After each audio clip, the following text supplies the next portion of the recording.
Going live. We're waiting on Wham. Her email is Professor Wham, Oh. and she did confirm she was going to be here, so I'm not really too concerned. And We're up what here. does she go by? Prof. Wham. Wham. Yeah, Wham. She was. Doc Wham. I'm actually yeah, Doctor Wham. Hello, Doc Wham. I'm actually tomorrow night. I was a guest on a show called Church of Mavis about 3 or 4 months ago, 2 or 3 months ago, and she was the co-host. And tomorrow, and we hit it off so well. Like she told me about her history, teaching background, and she started talking about this book. And I'm like, I tell you what, how about I get the book, I read it, and we reconvene at a later date. And today is the date. But tomorrow night, I'm going to be on that show again as the co-host. Whoa. Yeah. It's over actual radio. It's live in New Orleans. FM radio. So Is you it can't say the different? F word. Is it a different format from podcasting? It's a lot like this. He uses StreamYard, but all he uses StreamYard for is just for the audio because you don't see the video. Right. He does. Yeah, he I saw that stops for one. breaks. I was browsing your history, and you had one interview. It was just a picture. You're just talking to the picture. Yeah, that was the guy with the beard and the long hair. I think so.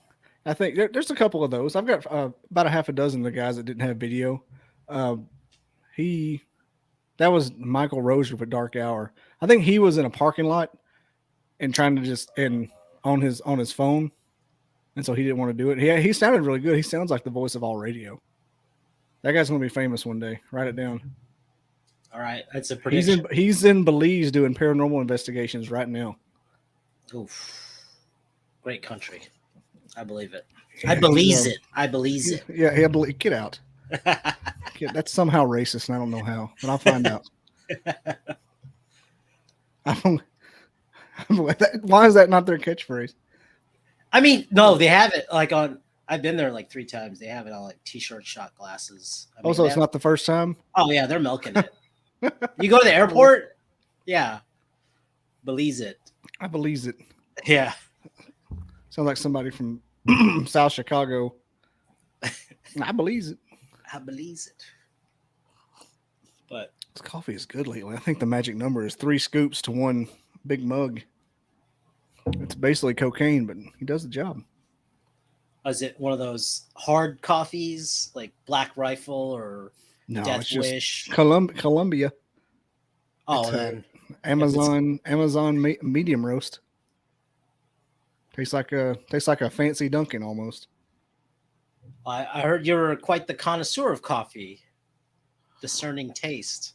I am. I'm very snobby, but I'm not like snobby in this. I'm not snobby in the snobby way. I'm snobby in the. I don't want the crap coffee. Oh. I can't eat drink Folgers. I mean, this stuff's kind of like generic, but it's Amazon brand, comes in a 2-pound bag. I've drank really bad coffee, like military coffee. I've heard about that. And like I've drank like French coffee, like pressed, and there's a difference, but French press. If you can find like the medium or pour over, those are good too. Mm-hmm. But ain't nobody got time for that. Yeah, that's French press takes like 7 minutes if you have a Keurig and the water's already boiling. Now, I think it's probably the best tasting coffee if you go down to. Well, there's a debate: French press versus pour over. Yeah, the pour over people they're up there because it's probably more concentrated. But it's like I could just drink 2. I can make 2 Keurigs for the time you're doing that. Yeah, Keurig is that's where in a hurried up situation. They had their run. I blew mine out. I actually made a Keurig video life. I started figuring out how to do shit with my Keurig, and I made a life hack, and I got like 500,000 views. Wow! I did it over one Christmas break. I had a tooth extracted, so I was on pills because my face was hurting. I wrote this script. I wrote this script about all the different things you could make up, and I started dressing up like Cousin Eddie in it. Shit, that was back I had all kinds of shots. Let me see how many. Yeah, man. Were you on the coffee when you were hacking the Keurig? I was drinking coffee. See how much, because it's my second.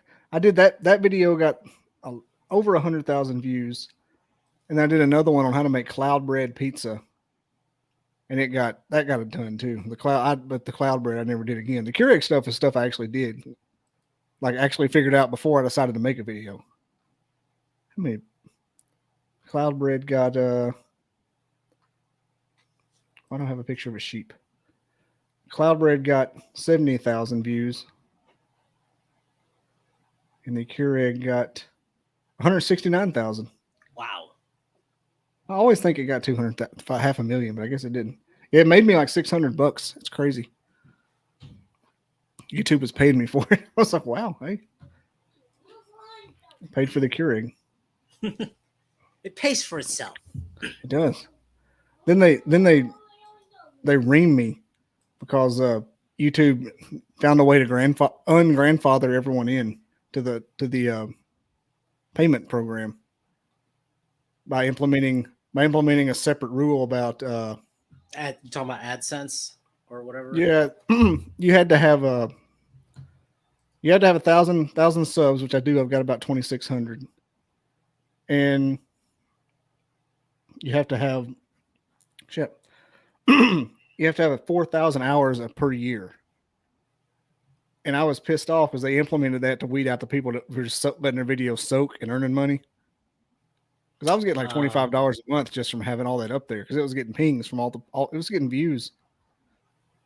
And I looked, I'm like, I've got 22. Yeah, they reamed me.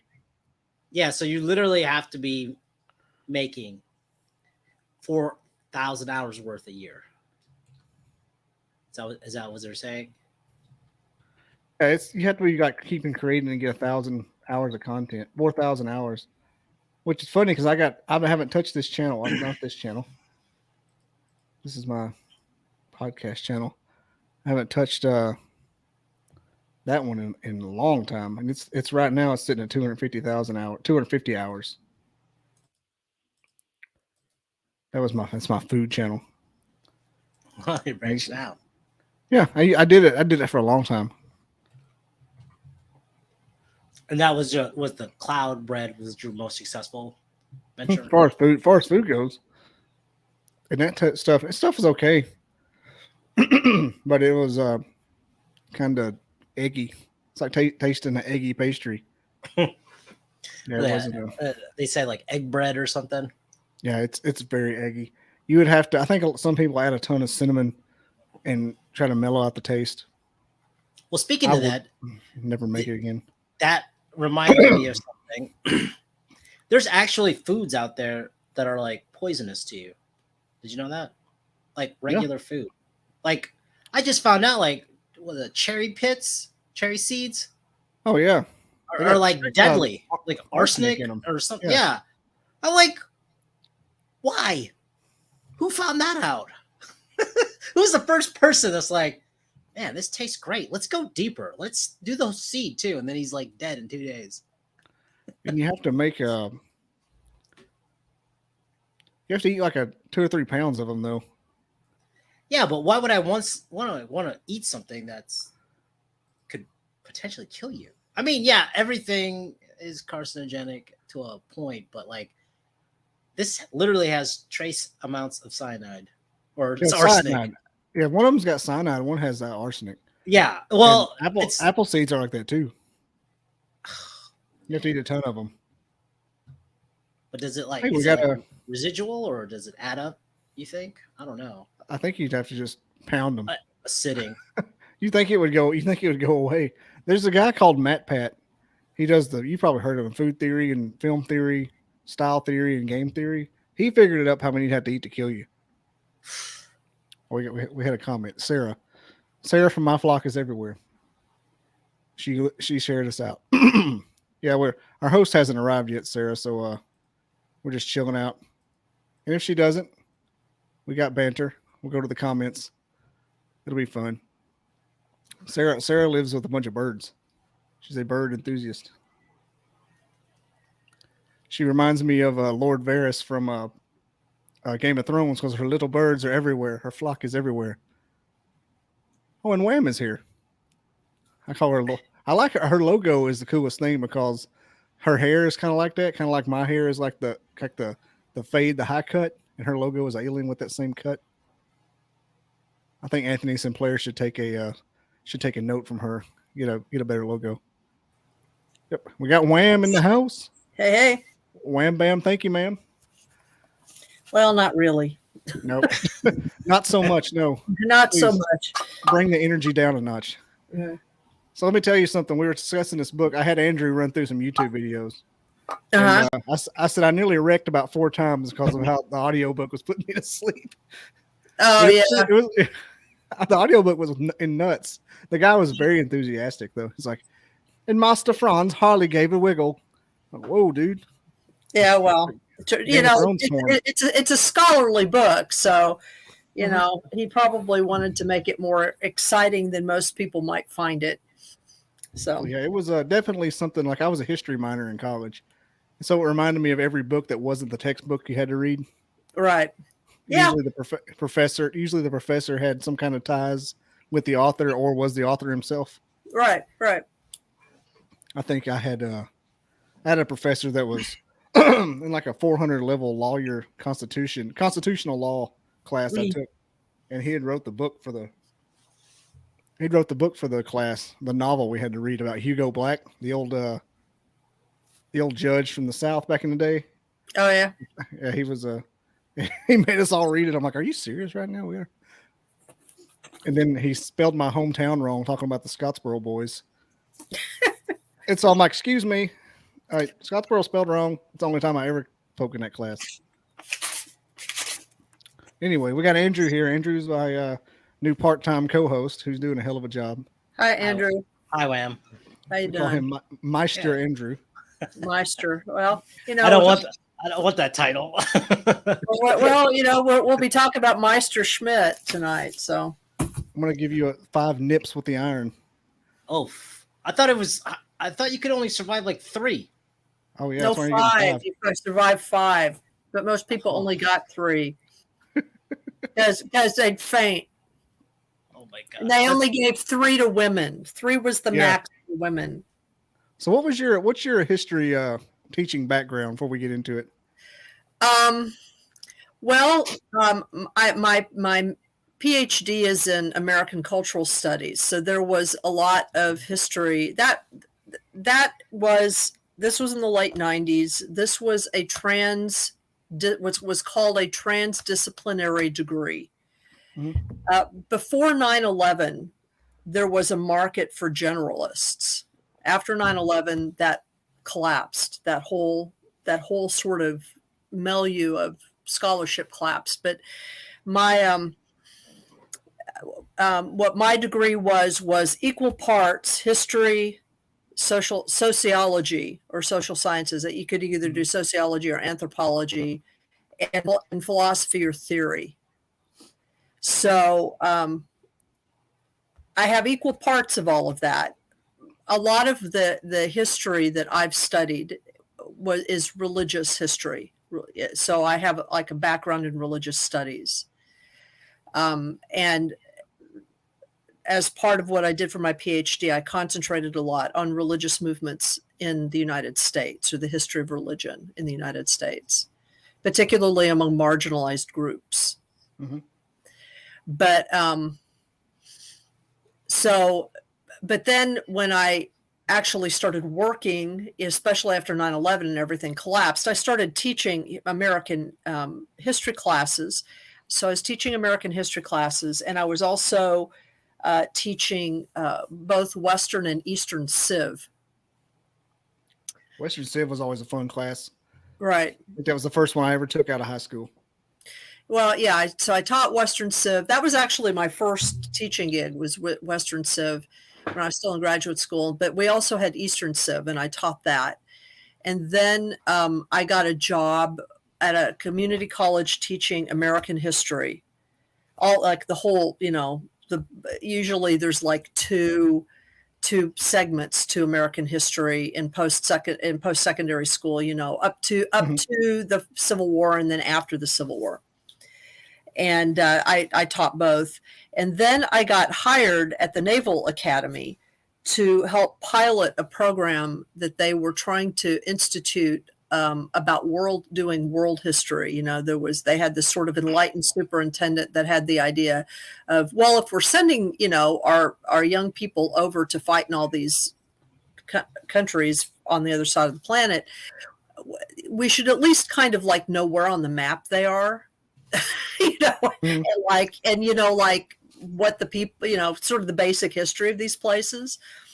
And so I taught at the Naval Academy. I taught world history. From like ancient, like Neolithic times, all the way up to the 20th century for 4 years. That was a different class, surely. Oh yeah, well, the Naval Academy, yeah. We're talking. I was going to say that is a broad, comprehensive exam. Yeah. Well, and we had different. They had different. Well, it was divided into two. Yeah. 2 years, but still a lot. So, and I've also taught religious studies and religious history in different places, comparative religion. If you were to see my CV, it's got a list of classes on it that are literally, I used to freak interviewers out because my CV, I've taught like 30 different types of classes. And the last history classes I've taught were at the Culinary Institute here in the Hudson Valley. And I taught, and these were fun. I taught the Americas, a class called the Americas and European history, and a class it was called. They were called Asian cultures, or the history of Asian cultures, or history of European culture, but it was done from the perspective of food. So that was a lot of fun. I might actually made a good grade in those classes. Oh yeah, that was a lot of fun. It was a lot of Wham, fun. give me an example of that. Yeah, I'm interested. Well, just like, for example, just the history of food. Like, for example, most people in America do not know that 60%, or actually more than that, 2/3 of the foods that are consumed in the world today come from the Americas. Huh. And that includes things like corn, chocolate, vanilla, tomatoes, potatoes, most of the chili peppers, most of the beans. So we had the flavor. Most of the squash, most of the squashes. Yeah. The nightshades is what you had. And it's, and a lot of these foods, without them, you can't even imagine Italian food now. Without tomatoes. It didn't even used to have tomatoes in it until a couple hundred years ago. It didn't have tomatoes in it. Yeah, it didn't have tomatoes in it. You can't imagine, certain European cuisines without potatoes, for example.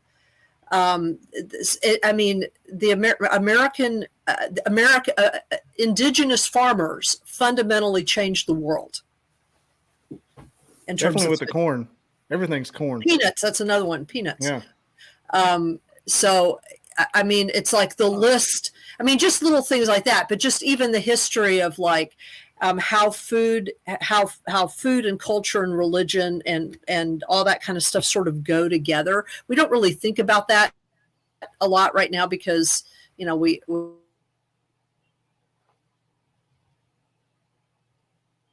got a packet drop. We're eating out all the time, and we, that if we go home for like a holiday or something that, we're used to grandma making or mom making or something, but we've sort of lost where those foods came from. And, just the history of why the French started making certain types of cheese, for example, those are like, they're just interesting stories. And history is wrapped up in those stories. The change of technologies that permitted certain types of like, for example, liquor, hard liquor as we know it did not exist until the 18th century. because it requires a distillation process. Now, It's easier to make beer, I would assume, right? Yeah, well, yeah. Distillation existed prior to that, but the process of doing it for liquor specifically, it wasn't, China. They used it in China, they used it in India, they used it throughout the Middle East, but it wasn't used to make alcohol to drink. Okay, it was used for medicinal purposes, or for making perfumes. But I think it was one of those things they thought it wasn't for human consumption and somebody tried it. Well, they considered it poison. And we're like, that's pretty good. Well, baby, I mean, wherever Islam held sway, you didn't have it because Islam forbids alcohol. But the Chinese also, the Chinese actually do have like a wine culture, which a lot of people don't know about, a wine and a beer culture, but it was just never emphasized in the culture in the same fashion. And that stuff was often used for cooking and not so much for drinking. It's just a difference. I don't know why. It's like we don't think of the Chinese as having a dairy culture either, but they used to. Yeah. It basically what happened is that I think it was in the late Han Dynasty or at some point, for a variety of fashion reasons and also I think economic reasons, the emperors at the time sort of downplayed it, and it never sort of resurrected. That's strange. So yeah, so it's like, cultures do what they do. There are reasons for it, but as a result of that, there are other things that emerge, and these things have to do with politics and economics, and so food is actually an integral part of all of that. In America, we just think of food as something we put in our mouths, but food is actually much more important than that in a lot of cultures. I would say it almost have to be part of it, almost like a religion, because it keeps you alive. Well, right. In indigenous cultures in the Americas, like corn or maize, maize has a religious importance, a spiritual importance. And when it came up from Central America into North America, into Turtle Island, you didn't just pass along the agricultural information about how to plant this stuff, because it was planted differently. It's planted differently in indigenous gardens than it is, in our hybrid gardens. It's printed. In Central America, it's called milpa, or Mexico, it's called milpa. It's a very different kind of planting, and you didn't just plant things. There was a whole sort of set of rituals that you did with it. There were spiritual and stories that went with it, and why you do it this way. And if you go back into like the origin stories in North America of all the different cultures that planted corn, all of them have stories about when corn came and what that's about, and how corn transformed their lives. The Haudenosaunee, the people we call the Iroquois, they fought a massive civil war over the importance, the ritual importance of corn, of maize. And a lot of people just don't know this stuff. But this to me is, huh?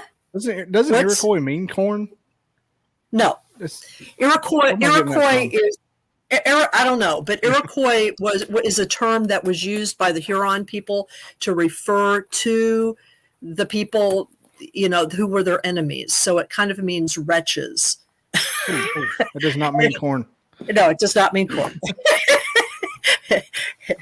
On that same note, do you think a lot of the ancient religions had restrictions on certain food? Do you think that because they were actually dangerous to consume back then? No, not necessarily. Not necessarily. Like, for example, the kosher rules in Jewish culture, of course, those evolved over time. The kosher rules that exist now are not the same as what you find in the Hebrew Bible. They're not identical. There are some things that are similar, but they're also very different. If you go back in history, what you find is that a lot of the prohibitions were prohibitions that actually existed for the Egyptian priesthood. They're very similar. Really? And and they have more to do with things that are considered to be, like, for example, the Egyptians were not overly, they were a very class conscious society, even though they were very advanced in a lot of ways. But they were a very class conscious society. And so people that had certain roles, like priests, for example, they kind of looked down on people that raised animals, even though they consumed some of those animals, but they kind of looked down on people who raised animals. So people who raised pigs, or as we say in Kansas, hogs, or people who raised cattle, they didn't want to be associated with those kinds of people. So hogs or pork was just not consumed as much. And also pork is just not a food that is consumed very much in the Middle East anyway. It's not consumed in India, for example. That may have to do with its short shelf life. That may be part of it. But I think it's too hot. I think it also has to do with, in the ancient world, there were a lot of associations with, you didn't want to eat what people, like hogs will eat anything. They'll eat anything, and because they're omnivorous, they'll eat anything. And so they were often associated with unclean things because of that. So I think it has more to do with a perception of you are what you eat. And so hogs eat all this stuff, and you know what I mean? I think more what it's really about. But in the Mediterranean, I mean, the Romans loved their pork. So it has to be really cold to slaughter pigs. So I wonder if that might have something to do with it. Like you couldn't, they didn't really get a lot of cold winters. Right. And they also didn't have, they didn't have a domesticated, hogs were domesticated quite late, and they did have trouble in some areas with wild boars and stuff. They were considered to be very dangerous. And so, and even now, I mean, it's like the only way we can raise hogs is you should just get them so fat that they just kind of lay around. You know what I mean? I mean, hogs can go feral pretty easy if you 2 months. If you let them go. They're my grandpa who was a farmer, he didn't like. I mean, he raised hogs for the cash flow because they're a quick turnaround, but he didn't like them. I was raised on a pig farm too. Had a couple hundred. Yeah, it wasn't a pig farm. But, I mean, it was mixed. It was just a farm. It was a farm mixed. Miscellaneous. Well, a little bit of everything. But he, like I said, he raised hogs because they're a quick turnaround. Yeah, it's like a couple of months. Yeah, it's not very much. In and out. Yeah, exactly. But he really didn't like it because he didn't like them. And he liked bacon. He didn't like them, though. As people, they can be, especially when you have them in little pens and they get pissed off.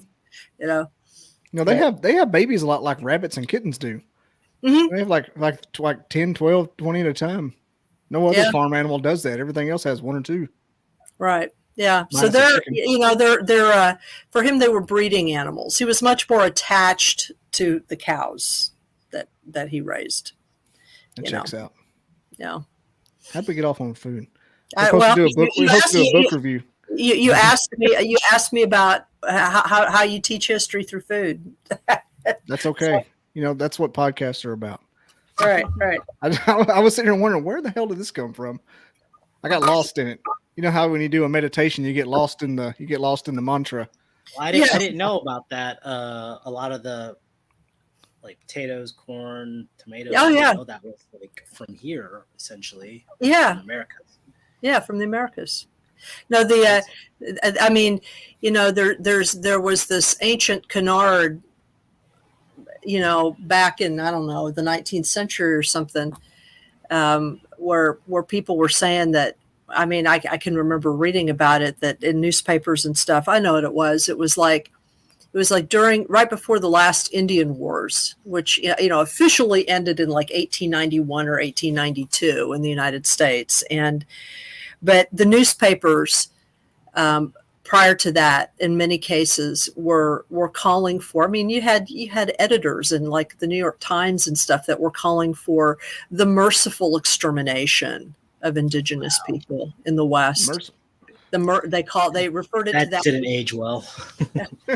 No. Well, and the reason for it was like they're suffering, and they're degenerate, and they're going to die off anyway. So we might as well just do it. And the argument was they hadn't contributed anything to civilization anyway. Oof. And it's kind of like, and then you find out, no, they just basically fed the friggin' world. Yeah. I mean, other than the fact that at the time, in the early 16th century, Tenochtitlan, I'm not saying it right, the Aztec city was one of the largest cities in the world. Was that the one? Okay, I don't want to talk about that. Became Tenochtitlan. That became Mexico City. It's the one that Cortez conquered. Okay, that's what I was thinking, but I'd rather get the confirmation. I was saying it wrong. I was mispronouncing it because I was excited. But no, it was like one of the largest cities in the world. What was everyone else eating before the corn came along? Now I'm They rabbit hole in my brain. Well, they were eating other things. They were eating wheat and oats and barley and rice, in Asia, obviously. And there are things to eat that are not corn, but we do eat a lot of corn. What about coffee? Does that come from coffee? America? Coffee comes from Africa. Okay.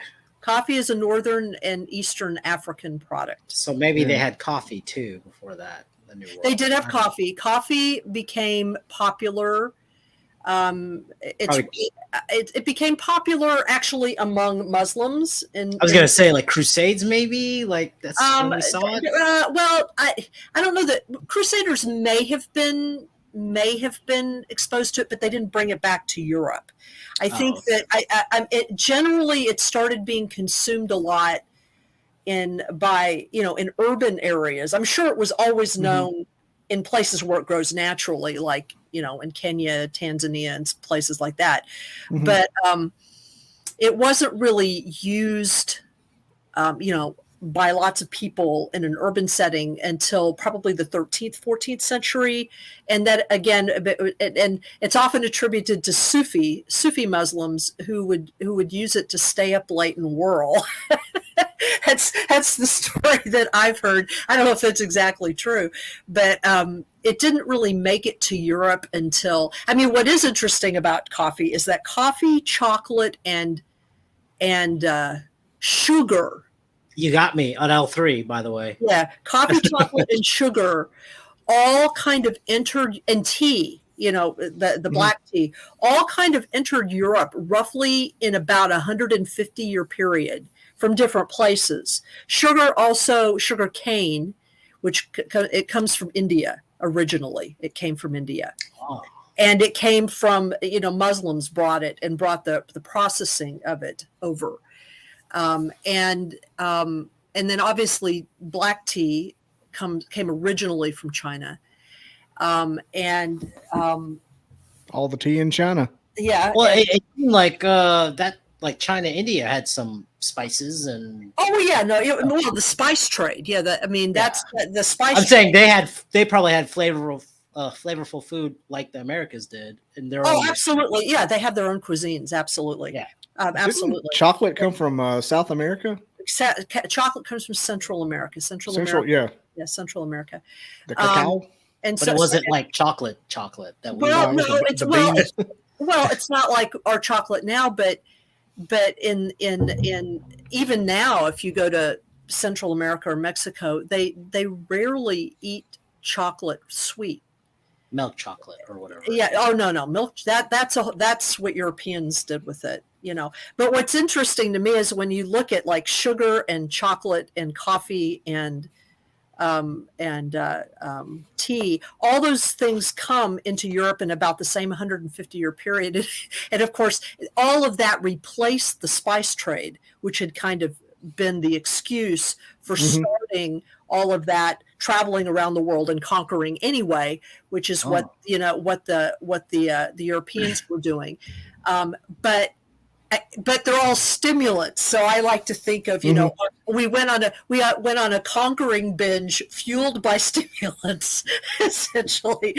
That does make sense. Yeah. Well, and then tobacco. Tobacco is Mhm. the other thing. Tobacco came from the New World, came from North America specifically in the Caribbean, and so that's another one that came in at the same time. So by the 18th century, you had these places where you could go into a salon, like in Germany or France or maybe Italy, and you could get tea, coffee, chocolate, and obviously sweets and smoke. So you could get completely all nighter. Yeah, exactly.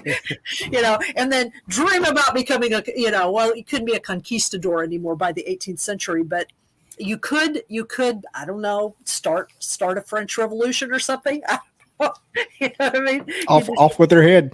Yeah, or something like that. Exactly. Isn't coffee attributed to being part of why the Renaissance kicked off so hard? The Enlightenment period. I've heard of it, but I've heard that, but it's a little bit late for the beginning of the Renaissance. Yeah, the Renaissance actually officially begins in the late 14th century. it could have been like hitting the nos in a drag race, though. It kind of helped it out.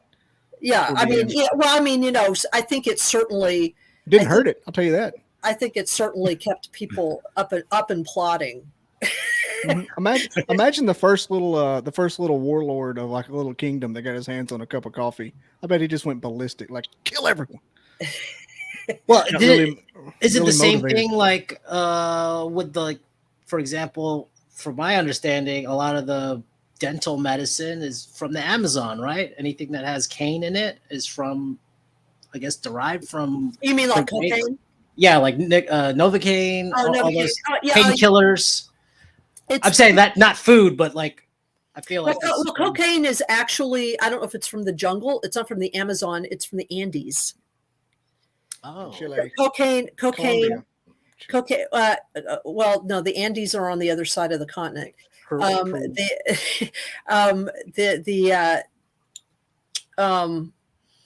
Cocaine comes from a naturally occurring plant which grows in the Andes and is chewed. Right. And that's what the hunters used, from my understanding. Right. What we call cocaine, which is I think it's actually called hydroxide cocaine or something like that.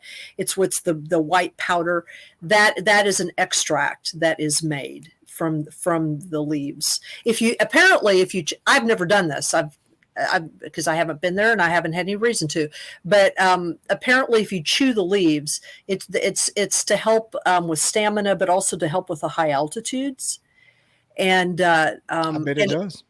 But it doesn't have the same effect as cocaine. It just helps you breathe more deeply. That's interesting. It like doesn't make you go high. Version. It's like the CBD version of cocaine. Yeah. Oh, okay. That's more palatable than like what Hollywood portrays cocaine. Well, yeah, it's different because it's a powder. It's been altered chemically. Okay, to tie back, Coca-Cola, was that related somehow? Yeah, when Coca-Cola was first formulated, the powder, the one we assume it is what was in that formula. I'm assuming. Yeah, well, when Coca-Cola was first formulated, it had cannabis in it, and it had cocaine in it. So Four Loko had nothing on original Coca-Cola. Four Loko ain't jack. Four Loko is like when people used to drink NyQuil to trip ball. That's the same thing. Four Loko is that's amateur. That's interesting. You would think like stuff's gotten harder later in history. More regulated now. Everything. No, yeah, back then it was like. No, this is I used to teach. One of the fun classes that I taught, one of the last fun classes that I taught, and I only was asked to teach this class just simply because nobody else was available to teach it. That's what happens at community colleges a lot of times. Yeah. It's like we need this class, and it's because it's required for state blah. But there's nobody to teach it. Will you teach it? Right. So I said, sure. Why the hell not? So it was drug and alcohol use and abuse, a sociological approach. So basically all it was like a history of that. Like, and the fact is at the beginning of the 20th century, everything was legal. Everything. There were no regulations on anything. I think that's what got us in trouble. Anything. Well, and the whole history of how things got regulated and why is connected fundamentally to politics, money. Race. Race was a big one for marijuana. Well, it was a big one for heroin too. Yeah. And crack cocaine. And definitely crack. So it has a lot to do with politics and money and race. Seriously. And once you kind of know that history, you're just like, oh, well, this is all just, well, and then big pharma getting a hold of things and wanting to control stuff, and that starts happening actually in the late 1920s, 1930s, and then really gets started after World War II. But it doesn't become completely corporatized until really like the late 60s, early 70s.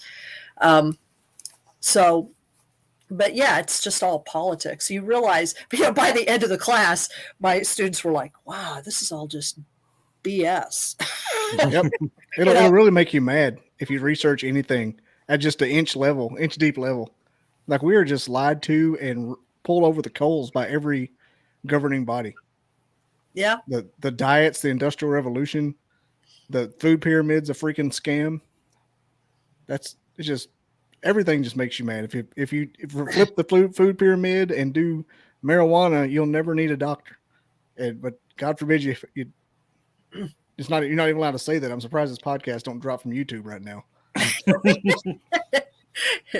Well, but see, that's why to me history is important, and you've got to be willing to you got to be willing to dip below the surface. That's part of the reason why I suggested this book is because it dips below the surface. Oh, you mean the one we're supposed to talk about? Yeah, the one we're supposed to talk about. Really quick before we dive into the book, that reminds me of, it was a TikTok or something. They're like, there was only a way to like talk to your friends and you wouldn't have to use any minutes. Or they were talking about some old technology and we're like, yeah, they're like landlines. That's what we have. No, but like a Gen Zer was like thought they like broke the code. Yeah. It's probably because they didn't study history. Right. They just regurgitated something that's already been done. And I was tying back to your point why history is important. Right. Well, and part of it is that it reminds us we live our everyday lives and we forget that a lot of the things that we think are problems were solved at one point or another in easier ways. Dude, that'll make you so mad when you find that shit out. Overcomplicating stuff. Yeah, well, right. I mean, it's like I was watching a documentary. I listen to documentaries while I'm at work because I can do that sometimes depending on, what tasks I have. And so I was listening to this one documentary about, some of the agricultural changes that they're having to implement in parts of Iowa in order to minimize the destruction of topsoil by the crazy rains and droughts kind of alternating that they're beginning to have in a really extreme way in the mid part of the country, which is important to me because it's where I came from, is the Midwest. And these were issues even when I was growing up. So, and my grandpa actually had taken this up himself, and it's no plow farming. You use a different, and he used a different set of machines to do this than they have now. The no-till? The no-till. He did no-till his entire life. And it was part of the reason why, because he had the types of machines that he did, that he couldn't do any, the machines were limited at the time. So he couldn't have as big a farm as he would have liked, because you couldn't afford it at the time, or he couldn't. But everybody's starting to go to that. Like 1 out of 5 farmers now in Iowa are starting to go to that because, every single acre loses, I don't know, they were saying like, I don't know how many, a ton of topsoil a year or something. It's just really awful. And so you've got to stop that from happening. It's just going to get worse. You got to stop erosion but the technology is older than plowing. It is? Yeah. They didn't start doing it around here till the mid-90s. No-till is older than plowing. But obviously it was done on a smaller scale. So people didn't plow. People did not have the types of plows that we have now, where you like literally turn over the earth like this. The cultivators, giant cultivators. Those did not exist in Europe. Those did not exist in Europe until the 18th century. So most of European agriculture was non-till. Yeah, in the plowing sense. That makes sense. Yeah, I didn't know. I thought it was a brand new thing because they just started doing it around the mid-90s. I remember, and I saw somebody plowing a field with discs the other day. I'm like, I haven't seen that in 20 years. Oh yeah, no, they not only use discs now, but it's not only discs, but they have these special. There's the special attachment now that you add to it. That what it does is it churns the ground a little bit, but it doesn't turn it over, and it only makes this tiny little furrow that actually very specifically plants the seeds. Boom, boom, boom, boom, boom. Yeah, it's like a slit just big enough for the seed. Yeah, exactly. And it just hammers them in like that. And my grandpa did that because he terraced. He did all kinds of stuff to keep erosion from happening. He had fallow fields. I mean, he actually won 2 husbandry awards from the state of Kansas. Yep. Because he was a conservationist. I thought my YouTube dropped sorry. I was distracted. Okay. That's that's pretty cool. Yeah. But anyway, they were just, that's what I mean. This is an older way of doing agriculture. Yeah. A lot of the old stuff was around for a reason. Yep. Because people needed the old stuff was a success. People were not living for profit. Lionel said history is a set of lies agreed upon. To the victor go the spoils. Yes. Okay, so let's talk about Franz Schmidt. Faithful Executioner. Let me introduce the book. It is The Faithful Executioner. Yes. Life, death, and honor and shame in the turbulent 16th century, where you only had a 50% chance of living. Pretty much. By Joel F. Harrington. Yes. Was that living or like living to old age? Okay, like the baby's being born, or just dying in general? When it was the birth rate of the infant, infant mortality? The infant mortality rate was really high. Yeah, it padded the stat. Infant mortality, they're talking 50% chance of making it to adulthood. Oh, yeah. Wow. In adulthood was like 12, 13, 14. Ooh, I wonder they what was that having babies at illegal ages. Oh, wow. Yeah. And that was only like, what, 1500s? The 16th century is the 1700s. 1700s. Yeah. And wow, now like we're what's the sunset is like 80s now, like maybe 90s. For men in the United States, it is 81, I think, and this is the average. It varies by race, okay, and ethnicity. So, and this is before the pandemic, so I don't know. It might have gone down some. Our America's longevity has gone down consistently in the last 6 years. It's the most precipitous decline in longevity since they started taking those measurements. Wow. So we're on the decline. Yeah, we're on the decline. But I think that men are still, on average, men are still like 79 to 83, and women are Mhm. like 85 to 87. It's kind of depressing with the retirement age versus their lifespan. Let's bring that Well, up. right. I'm gonna Well, let and the somebody, thing is- cut my head off standing now. Right. Okay. So anyway, so continue to introduce the Yes, go ahead. Sorry. Correction. 16th century is 1500s. book.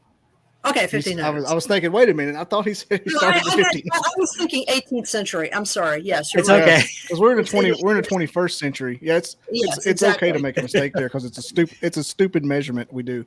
Yeah, Well, it's so because we like Iceland, Greenland. It's so unintuitive. Well, that has to do with when they found them. Yeah. But anyway, that's okay. No, you're right. I was wrong. So that's fine. So it's the I just had I thought my brain hurt for a second. Wait a minute, 1700s. We Yeah, can't even so get this- past the cover. well, and then you know, honestly, when I said that, I'm okay with it. when I said that, I was like, wait a minute. I was thinking about it, but I just went on. Oh, So you're there's right. no judgment here. That's a It's stupid all measurement. good. We're all It's friends all here. good. Okay, go ahead. Okay, so the gist of the book is back in the day, executioners were seen as outcasts, and they were often thrown into it via what's the word? Not conscription. I guess conscript. Well, They would just say, they would say, "You there, cut his head off," and then your entire generation was cursed. And this guy's whole mission, Meister Franz Schmidt, Ron was Schmidt. to was to bring integrity back to the position of local executioners. He didn't drink. He didn't run around with women. He was very pious. He was very respectful of his victims, or the poor sinners.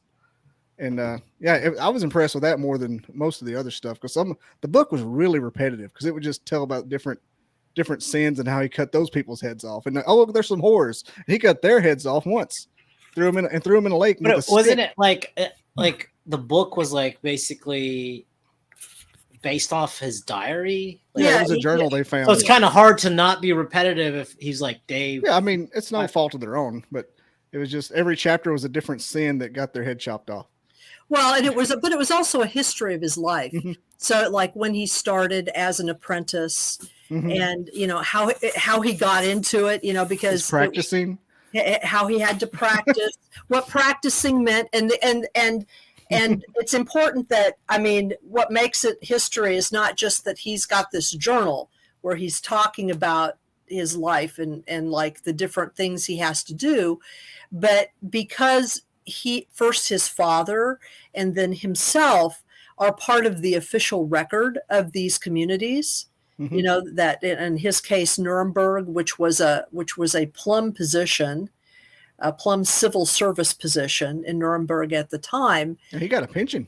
Yeah, I mean, he got, so there are records of him all over the place because he's part of legal proceedings.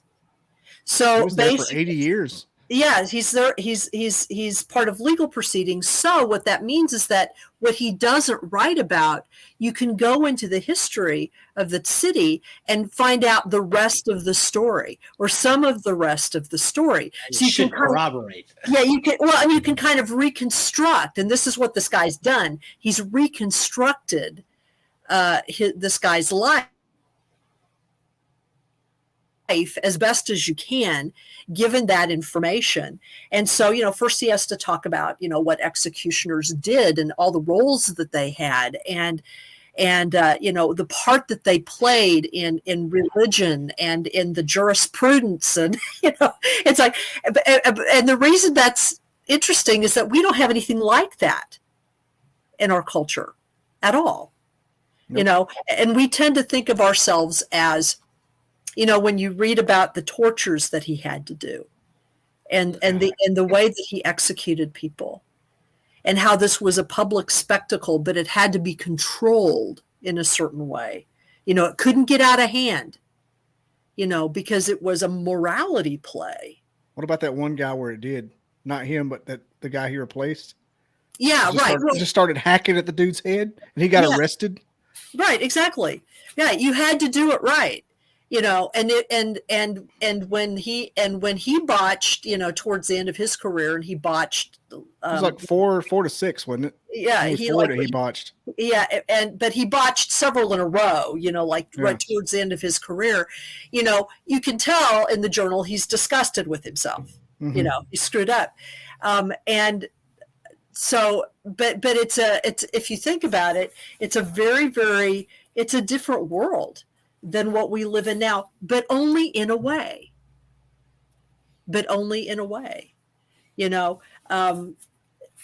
We have lots of violence in our culture.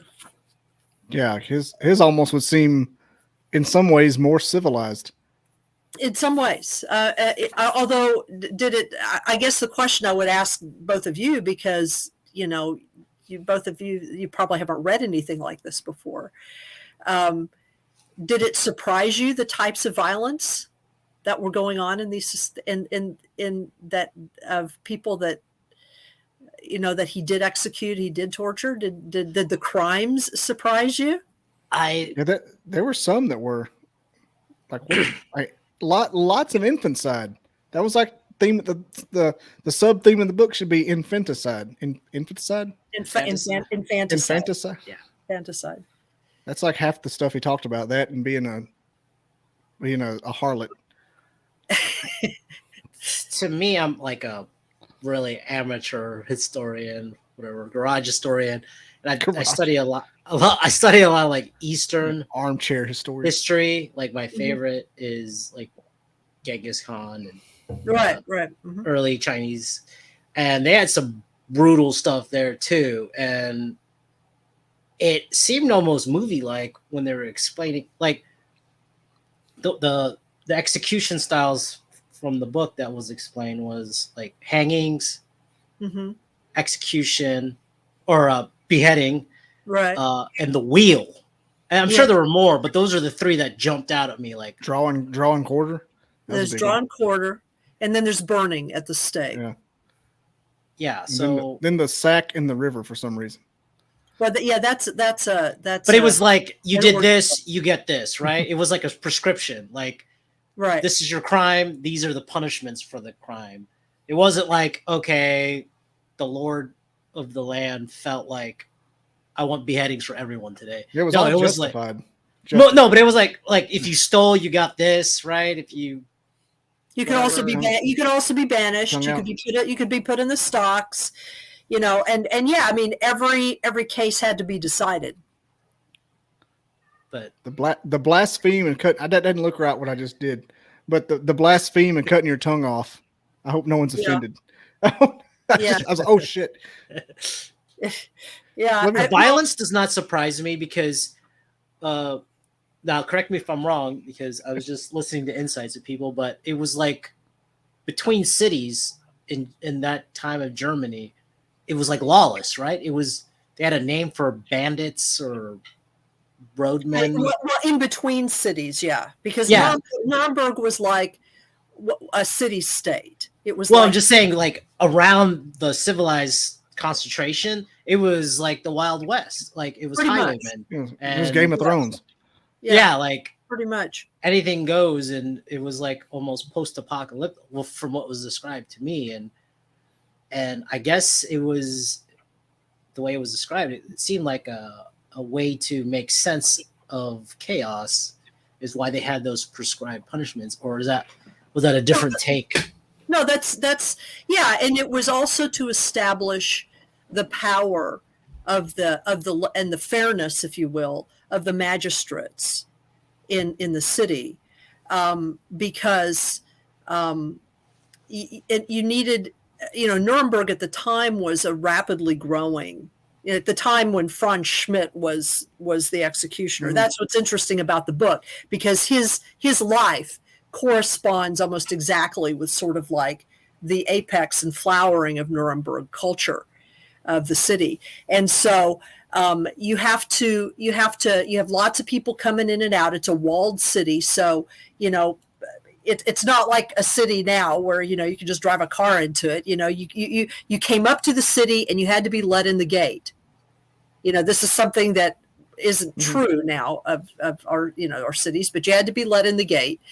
And there were some gates that were more open than others, depending on who came through them. There were gates for marketers and gates, and couriers and things like that. But you had to make sure that chaos in outside of the city didn't come into the city.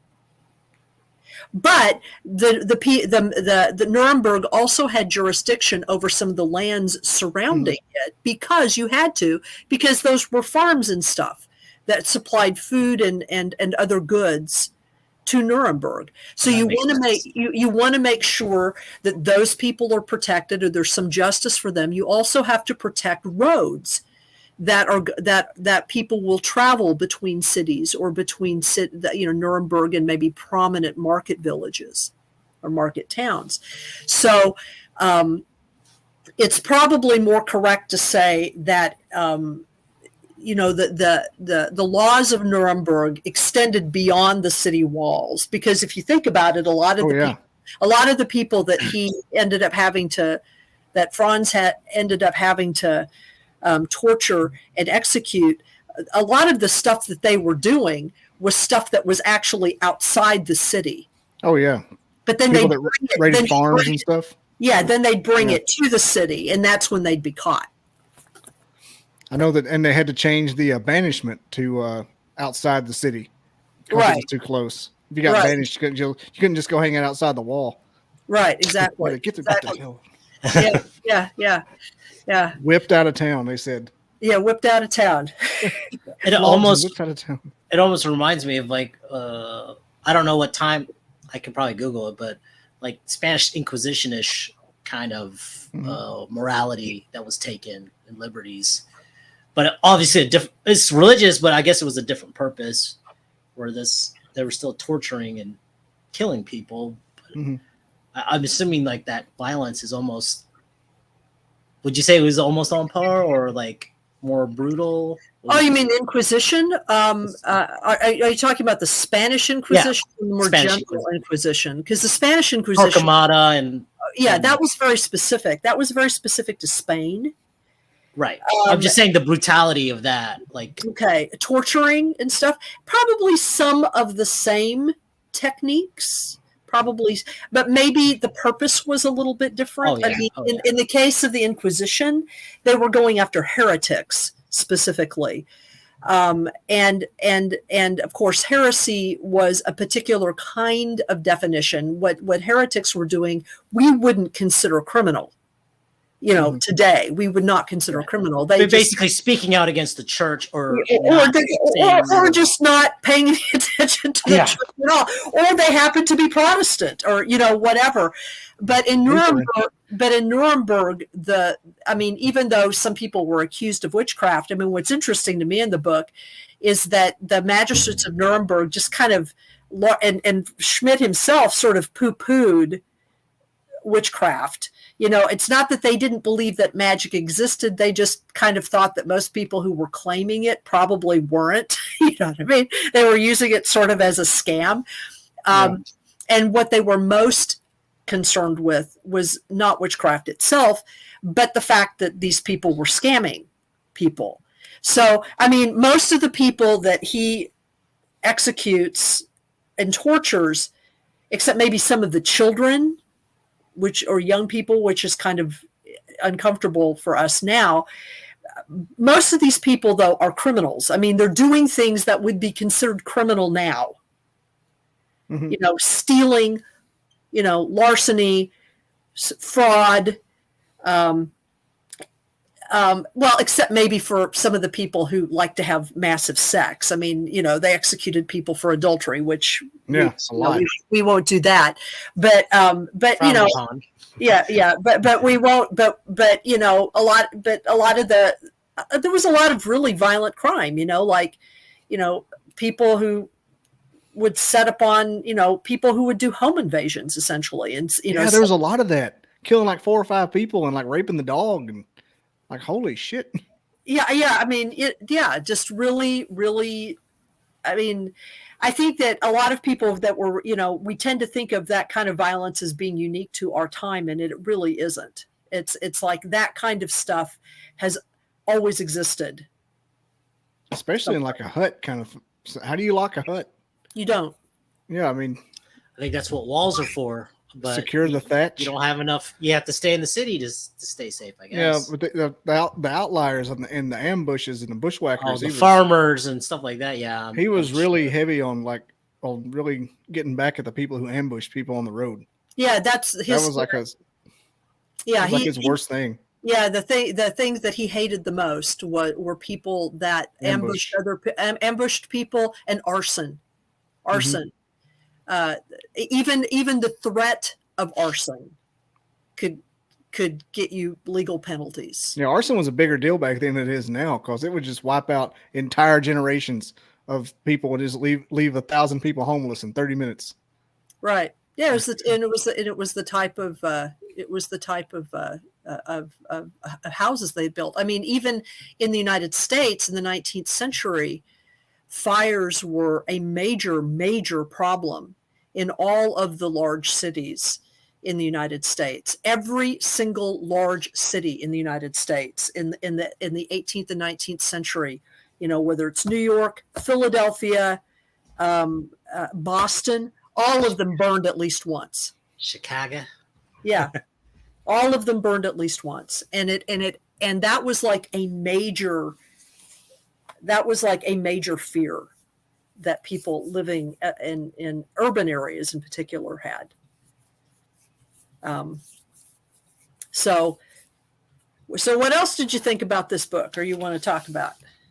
Oh yeah, sorry. Somebody sent me a text. I'm trying to multitask like a fool. That's okay. Yeah, the several things, like I was going to touch on. We talked earlier. I got. Let me put my, no pun intended, my thumb on this comment. But how he practiced beheading by bribing the local dog catcher and like killing all those stray dogs at the practice. Well, you mean when he was an apprentice? Yeah, in his backyard, just lobbing heads off terriers left and right. Yeah, they probably weren't terriers, but back. And also, I was listening, and he talked about everybody having a nickname. Oh, and yeah, the nicknames were like Fat Freddy and Little Stiff, and Skunk Breath. I was like, oh, this is some shit we have now. Yeah. Little Stiff. Right. Well, right. And clearly some of these people sort of lived in gangs. I mean, that's kind of what we would call them now. They lived in, some of these criminals would hang out with each other and commit crimes together. I mean, it's so different than now. And so they'd have these nicknames. Dude, I was dying. He started going through and reading them all. I wonder if I could find them. God. Oh, and while I'm looking, what are thumb screws? Do you know? They never explained it, unless I missed it. Thumb screws. It's a device that holds your thumbs in a certain way, and it slowly crushes them. Ooh, that's much. I thought it might have been a screw that goes down like pokes them. That sounds awful. There might be those too, but yeah, it was a way of breaking your fingers. Yeah, that's what they did for women. Yeah, it wasn't like horribly cruel. Yeah, that's kind of cruel. Yeah, I mean, to me, the whole process of execution was interesting. How, and you have to remember that this was before they had the drop door. Yeah, they were on a ladder. People. They had to pull their legs down. They climbed up on a gallows, and then they tied them up and then just pushed them off. And then if they wanted to hurry, they'd pull on their legs. And then, he used a sword because they didn't have a guillotine yet. Yeah, and then they don't let them hang there like on Robin Hood. Oh yeah, until they fell into the pit. Like there's some irony that I'm glad you brought up. Like he sits there, like the whole book is him being like this really noble, ethical. He's real big on ethics, and then they just leaves him hanging. It seems like that would just negate the whole thing. Well, that was the law. Yeah, I mean, and the purpose of that is that the body itself is the, the decaying, being consumed body of the criminal itself becomes sort of the object lesson. This individual is not having an honored burial. They're not being buried in consecrated ground. They are being consumed by the elements and by animals, and it's considered to be sort of a reflection of the way they lived their life. That's what I mean. Like it's a morality play.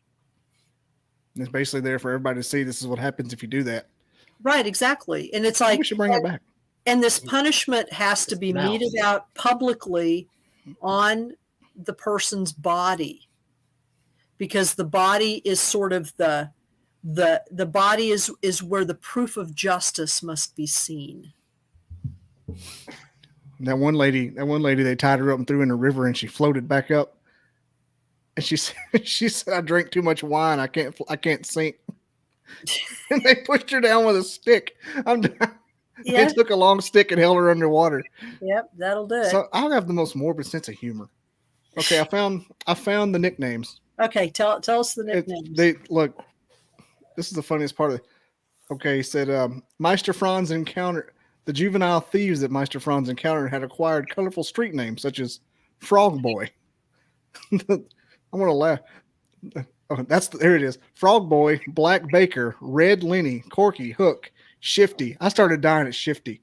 I'm just picturing a little cobbler in the street named Hey Shifty. Probably got a crooked eye. Popular monikers based on the Grocer, the Mason, Baker's Boy, Swissman, Cunts of Pumbersome. Oh gosh. Green Cap, Cavalier Johnny, Glove George. Shifty had me swerving. The Fiddling Cobbler, the Woodsman of Loff. Now you've got to know that there are stories behind a lot of these. Oh, we just want to know, like, what are the stories here? I bet old Shifty is the shiftiest of them all. I bet like Chicken Leg, Rabbit, Snail, Gabby, Stuttering Bart, Laddie. That sounds like Little Rascals, like the violent version of Little Rascals. Oh, here we go. Pointy Head, the Long Brick Maker, Red Pete, Lean George, Little Fatty, and Dusty. Well, and see, here's the thing. German culture and Scandinavian culture, or English culture is this way too, since it is Germanic culture, has a long history of it's not that other people don't do nicknames, other cultures don't, but in particular, Germanic cultures have this long history of hilarious nicknames and street names. I mean, like for example,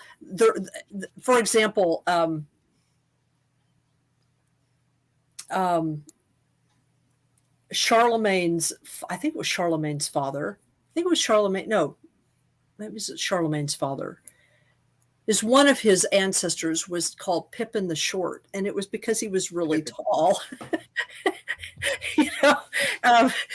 So there. And if you look at some of the old Viking names, I mean, like, for example, in the Poetic Edda, there's this name. There's this god Heimdallr who goes and goes and sleeps with 3 different couples. It's kind of an interesting story. It's like, they're having he's having threesomes with these 3 different couples, and one couple is like of the upper class, and one couple is like of the middle class or the merchant class, and the last couple is like of the peasant class, or the lowest class, poor people. And so they list the names of the daughters of the poor couple, and like they have names like Thok. and Thok means pretty much like what it sounds like, like hollow head, Thok. I mean, I remember reading that and cracking up. I was like, that's like the funniest name ever, But anyway, so yeah, those are great. That's the same guy that in the movies he manned the Bifrost, didn't he? Bifrost. Bifrost, yes. Heimdall. Bifrost. Heimdall? Yeah. Heimdall is he's the guy who's gonna like honk the horn at the end of the world. Yep. And he rides along the Bifrost bridge. And Bifrost, the word Bifrost means quivering or shaking. And rainbow for some reason. Well, it's often depicted as a rainbow. Bifrost doesn't mean rainbow, but it's often depicted. The rainbow is understood to be Bifrost. So back to Franz, right? Back to Franz. Meister Franz? What? So is this like a... Is this supposed to be like some kind of redemption story, or I mean, it's just a story of his life, but it's a record. Well, it's a record. I mean, the reason why this is what is called in historical terms, this is what is called a microhistory. Mm-hmm. And what a microhistory is when you take a document like this diary, because these kinds of documents are relatively rare. You know, especially most of the documents that we have are, historically are not documents that are written by regular everyday people. They are written by, rich people, powerful people, people who have leisure. You know what I mean? They have the time to write. And so what you do is if a document like this survives, and there's enough of it. And in the case of Schmidt, he's in a context where, like I said, there's going to be a lot of other records around him that you can verify and kind of expand on his story and get his context and kind of understand what he's really saying when he's saying this and, all that kind of stuff. What it does is it gives you a glimpse. It gives you a picture of a person in a place, in a world that's very different from our own in a lot of ways. So it allows you to see how people, through his eyes, because, he's obviously probably an unusual person in a lot of ways. But it's very eclectic. He's eclectic. He's thoughtful. He can write. Not everybody in his position could write. He can write. He has a goal in mind. He's very purposeful. He keeps records of things. He was clearly meticulous about a lot of stuff. So he was unusual for his time, but through his eyes, we can kind of see, get a glimpse of how people saw religion, how people saw magic, how people saw the law, how people saw the justice of God, how people understood their purpose in the world, politics between, the magistrates and between the guilds and status and power. I mean, we can see all these things that can even concern us now in different ways. We can see how his life is both like ours and different. And that's what, to me at least, makes these kinds of histories interesting, because they remind you of things. They remind you, in some ways it's like, and it's like the guy says it in the epilogue, it's like the one big difference between our culture in the United States and the culture that Schmidt lived in is that we do have this idea, even though we've imperfectly exercised it, and we're having some issues right now with it, but we do have this idea in our culture that an individual person and the rights, especially the idea of individual rights of a person, is just as important as the state. And that literally did not exist at the time that Schmidt lived. Yeah, that was the exact opposite. It's the exact opposite. But the truth is that that's sort of a novel idea. The idea that individuals have rights, that idea of individuals having rights in the West. There's evidence of other cultures having ideas like that, although they use different language for it. But, the way we talk about it in the West, that is a relatively recent thing. Like, for example, Schmidt works all of his life to try to get his family on slightly better economic a slightly better and more secure and economic basis, right? And he works at that most of his life, but he also works really hard at it, and he tries to make really sure that he doesn't push the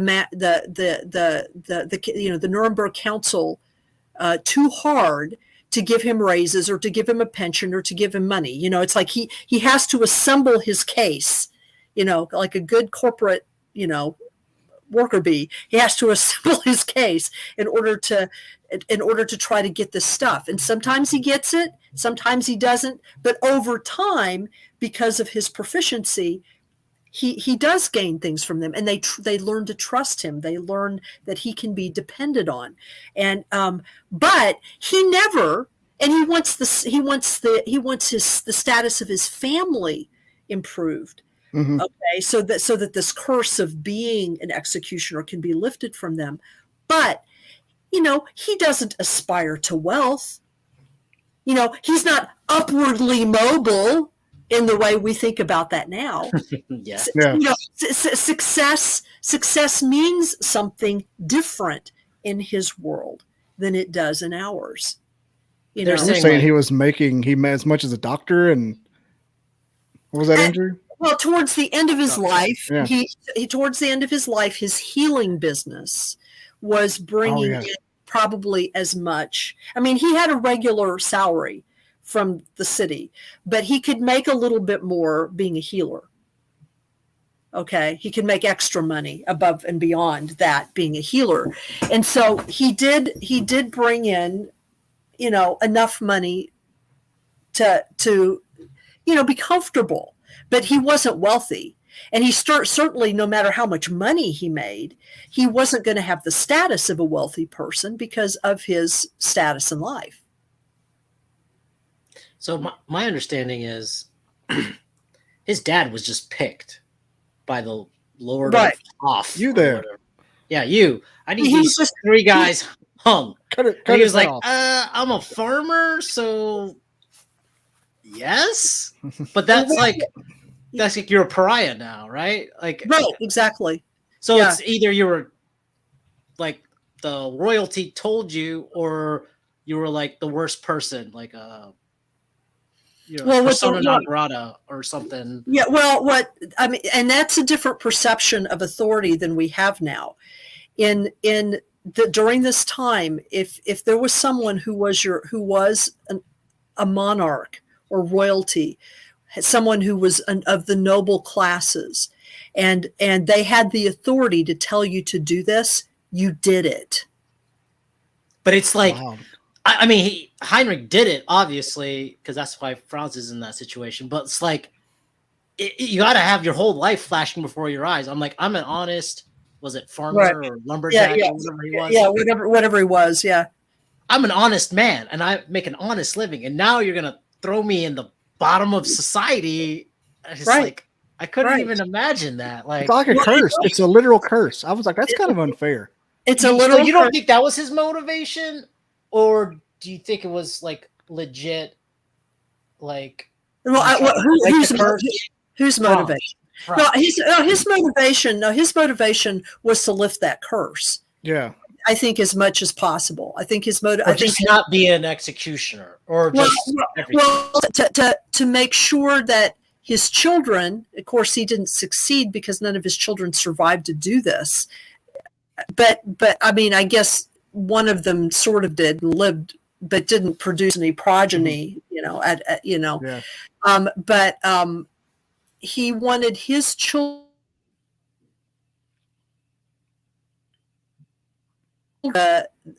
being an executioner from him. Did that sunset also by the time he was becoming a healer, or would there still no, it did not. No, it did not sunset. He had to actually ask for clemency. He had to appeal. I think it was to, what was it, Prince Frederick or something. So they're still chopping people's heads. Yeah, he had to actually appeal. It didn't change his position. It didn't change what he did. No, I'm saying the culture of Germany. Eventually the culture of Germany changed, and it was beginning to change by the time he died. It was beginning to change. Okay. But he was no longer the executioner then. What happened was he got the hereditary curse lifted, basically, during his life, so that his children, his sons, did not have to continue they could continue the healing. One of his sons healed because he learned this from his dad, but they could continue the healing, but they actually had, if you remember, they had to hire another executioner, a guy named Bernhardt. It's like another dude. I couldn't think of his name. Turned out to be a complete butthead, and kept trying to undermine the reputation of Schmidt, which they kept returning to. And eventually he had to be replaced anyway because he died or something. But anyway, it's so in a way, Schmidt succeeded because he did get the curse lifted, but unfortunately none of his children were able to completely benefit from that, just simply because of their circumstances. At one point, they were hit by plague several times. Yeah, and then they all died. Yeah. Not long after. Well, several years, maybe 5 or 6 years after Schmidt died in one of those epidemics. And then he had 2 children who were remaining alive, and Rosina died in a subsequent epidemic, and his son lived into his 80s, which is old. That's really old back then. That's like really, really old back then. And his last son, his youngest son, never married, and lived on in the house that Schmidt had managed to purchase. So, and by that time, things had changed significantly.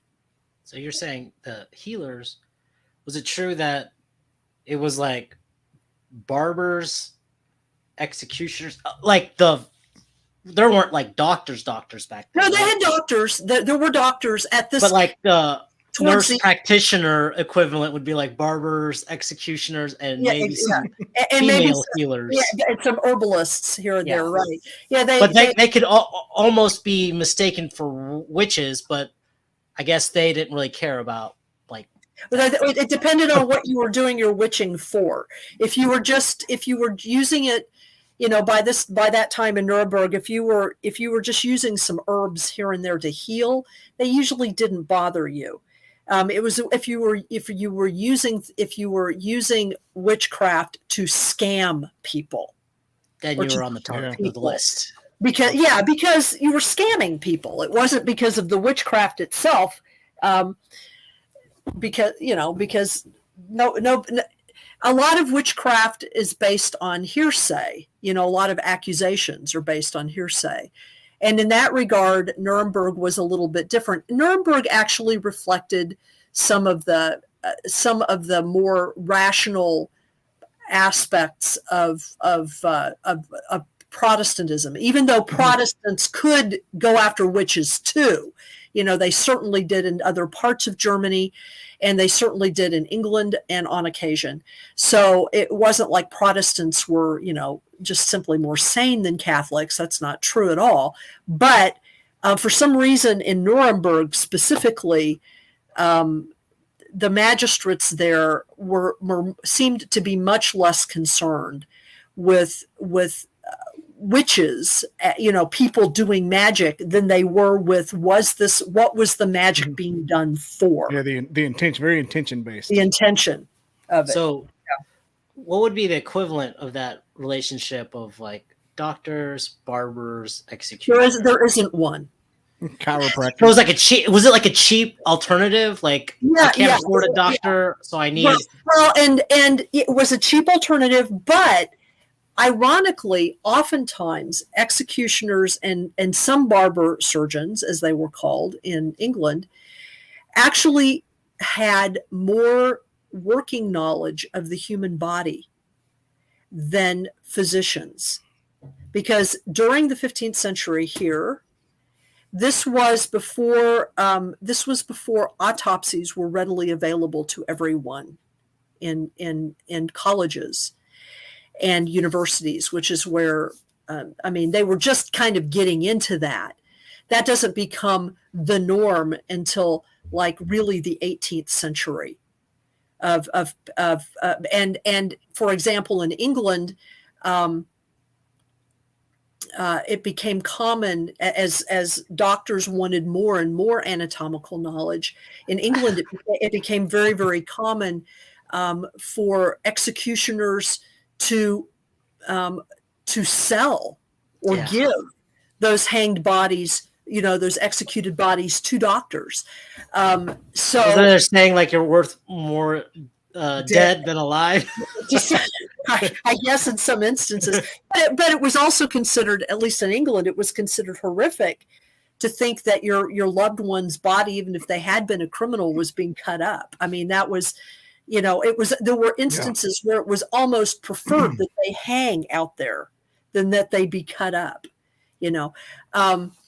but because sometimes, obviously, and they didn't talk about this in this book, but this happens in England. I've read several accounts of it where, if your loved one who was a criminal was hanged in the night, the relatives would come and get them and bury their body secretly so that it wouldn't be hanging out there. That happened a lot. So you didn't necessarily want a doctor to come and get your loved one's body. But anyway, oftentimes executioners and barber surgeons knew more about the actual functions of the body and how and things, for common ailments, because Franz had to keep his prisoners that he was torturing and interrogating. He had to keep them alive, so sometimes the torture he had to make sure they were healed. He had to make sure that they weren't ill. Well, we still do that. If we're executing someone and they're ill, we wait till they're well. We do that in our culture too. He had to have more in-depth hands-on than any physician because he was healing people. Of the time period, absolutely. Yeah. He had to have the craziest OJT. Like you can see him with like some new age at the time doctor telling him something like that's bullshit. I've actually dug that bone out and it's not what it looks like, something like that. Like, I know do how this 3 times works. a week. Yeah. No, I know how thumb screws work. Yeah. That's like a mechanic. Like my dad's an electrician. He always talks about how engineers are there to screw things up for the actual electricians. So it's got to be something like that, like a mechanic with next to whoever designs an automobile. Like who did this? Start modifying it. Yeah, I think it's like boots on the ground versus like design kind of situation. Exactly. And also it was very common during that time period, doctors who were trained, like at university, they were still using Galen's humor theory about the body. And some of that stuff works and some of it doesn't, honestly. Some of it's just horse crap. We're not talking about like bleeding, right? Or they would do that. They would do that. Yeah. But the 4 humors, the Galen's 4 humors, and like I said, some of that stuff is good and some of it isn't. I mean, there were some advances that were made. Like in bone setting and what is it? The other thing I was thinking of, bone setting, and because I actually have a book on the history of medicine in Europe, bone setting and certain types of digestive disorders. But the thing that was always difficult were infectious diseases and infection generally. Dealing with infection, that and pain management. That's why they made them bite a stick. Or a bullet. Yes, exactly. Bite a stick and drink a shot of whiskey in the Civil War. Exactly. I'm telling you, that those opioids, as dangerous as they are, really serve a purpose. Oh, let me tell you. I mean, once morphine was extracted from opium and the syringe was invented, the world changed. Like I love when that weekend I had last year I had this bad tooth pain. Like half my head would wake me up every other night. and I'd get up and take, Nexapro or whatever the hell it's called. But when they took that tooth out and gave me that whatever Lortab 10 just for a couple of days, I was like, that's the best weekend I've had post 2020. Like, I recommend it for anybody. Just get high as shit on opioids on the couch. I told my wife, I'm like, that was the best weekend ever. Like, you kept bringing me water, and I just sat on the recliner, and I don't remember any of it. She took me to get coffee. She walked me. I really hate opioids. Oh, I do too. I'm just saying they're bad, but for a short time at number one. Yeah, I mean, I've only been on them a couple times, and they make me constipated. Oh, they definitely do. And nauseated. I think they're probably the scourge of our society that's how addictive they are. But a lot of stuff, I can see the allure. I can see how someone would get diabetic eating burritos. I'm just saying, they're the French fry of the drug world. I can see how it happens. That's probably true. That's probably true. I mean, I can see why. Like, I don't know why you can't have them, like, circling back Jin Saki style. Beginning of the 20th century, all that stuff was legal. No fluoride in the water. Yeah, it was the wild, wild west. We had our pineal gland and shit, and you could just take opioids left and right. I bet it was a wild time. I can see how I'd like to just go. Let me get one Lortab 10 for the afternoon, please. I kind of want to watch Family Guy season 1 and pretend Meg is Mila Kunis.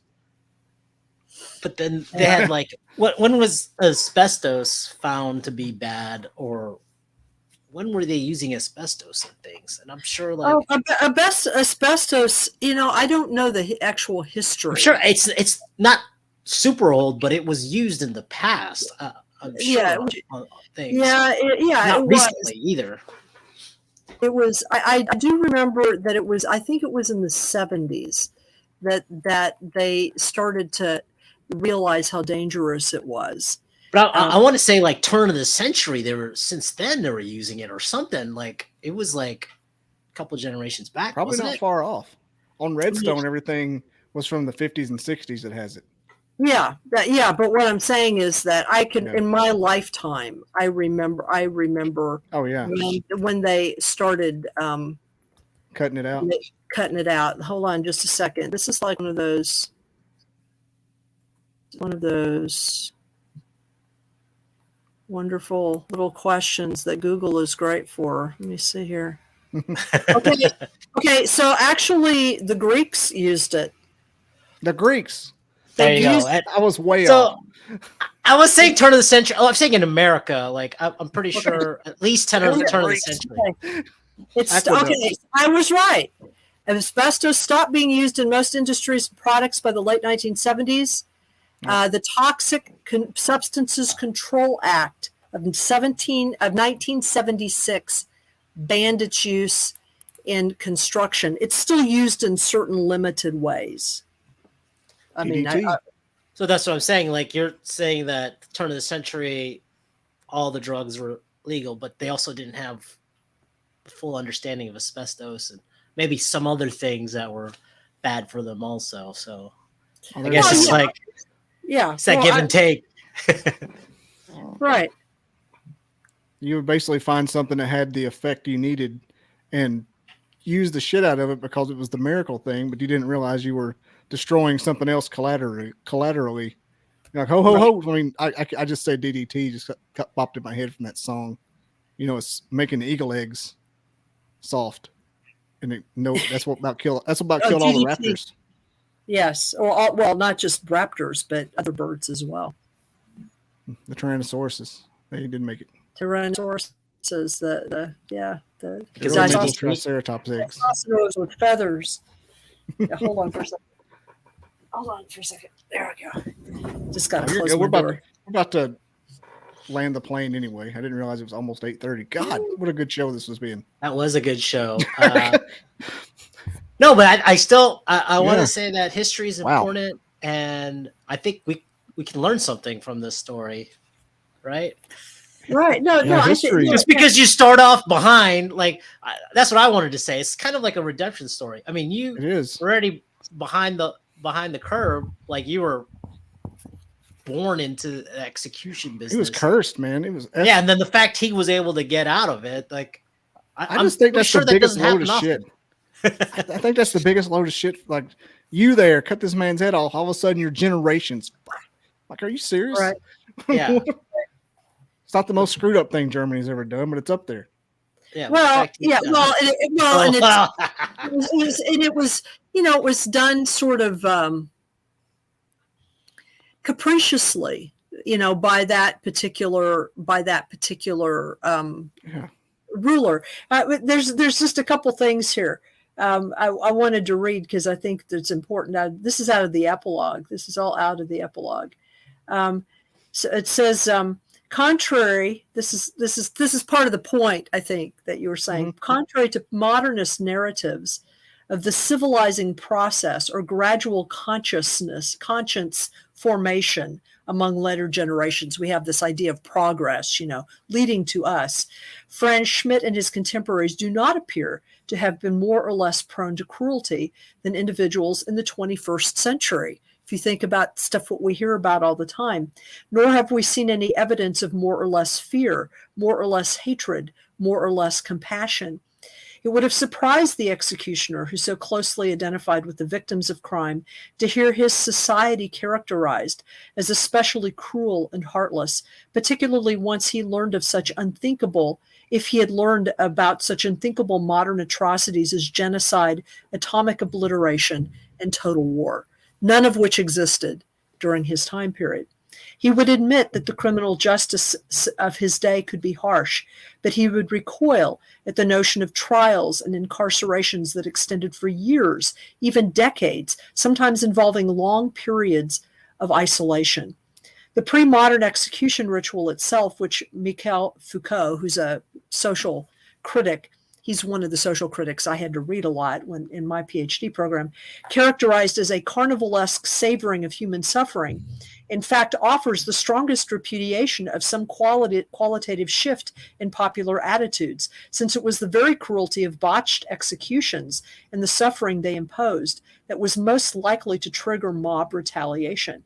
There is no defense imaginable today for such abominations as execution with the wheel and judicial torture, but we must recognize that neither was primarily motivated by either mass sadism or pervasive indifference to the suffering of others. Okay, and the other, and this is just the last paragraph, which I think this is a great paragraph to end this with. Should we be encouraged by the greater limitations on state violence?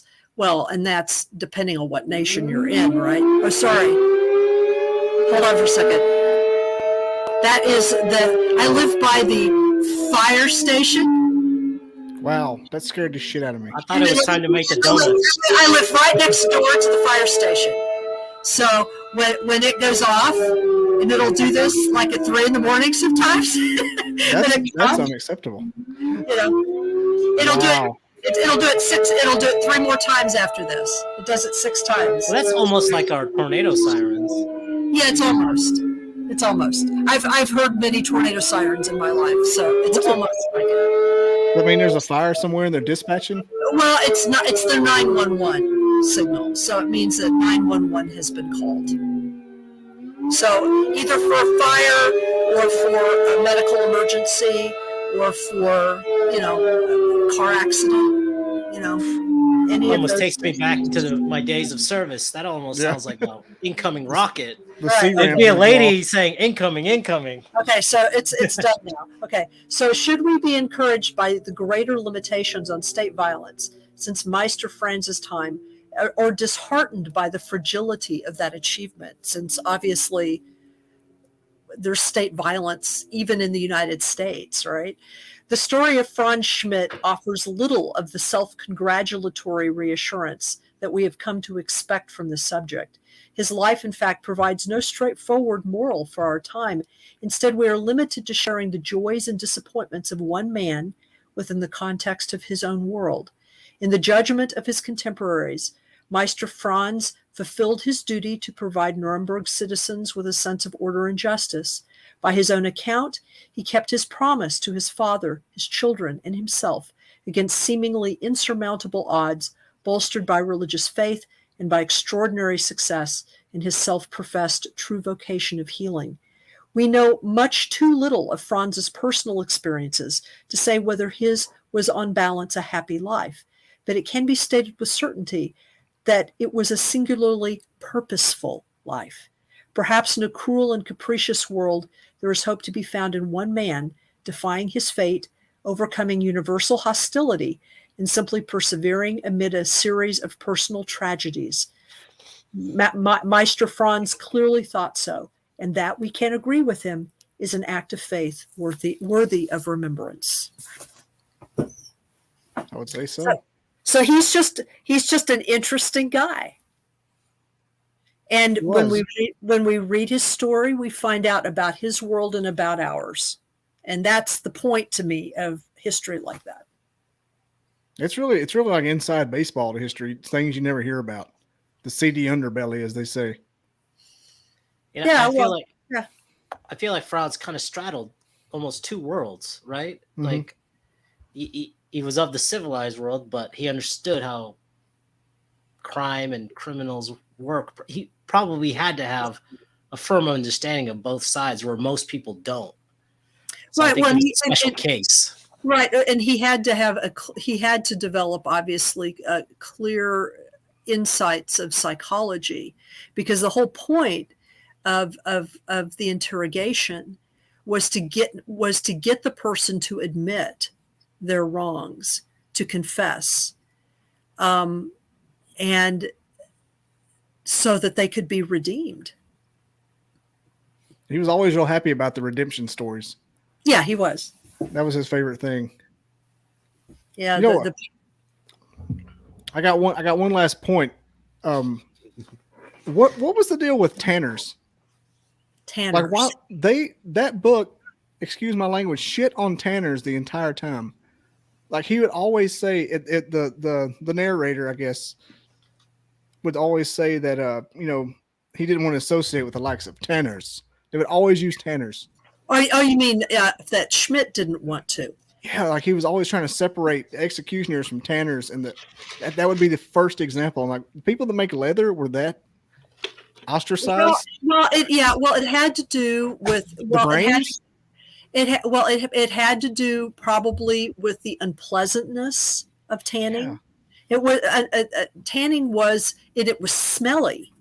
Yeah, I guess it does. I'm just thinking, damn, the leather guy is really outcast there. Yeah, well, and the different guilds definitely had different statuses, and groups that did unpleasant tasks, and this is true in most cities, pre-modern cities in Europe, cities that did people that did unpleasant tasks like tanners, or people in London who collected night soil. I don't know if you know who they were. These were people who the toilets.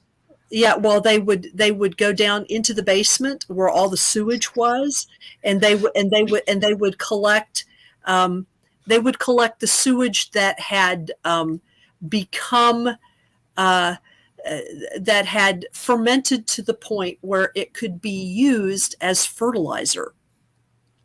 But it required that they literally schlep around in shit, I mean, seriously, and it was hepatitis. Cholera.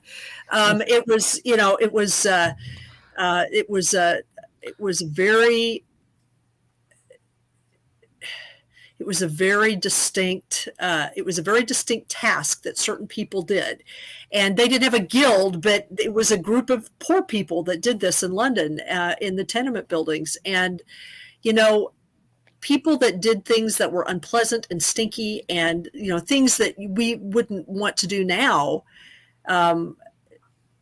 they were kind of seen as lower caste in a way, or low, they were, and they sort of knew it, so basically, I mean, in many ways, Schmidt is a man of his time.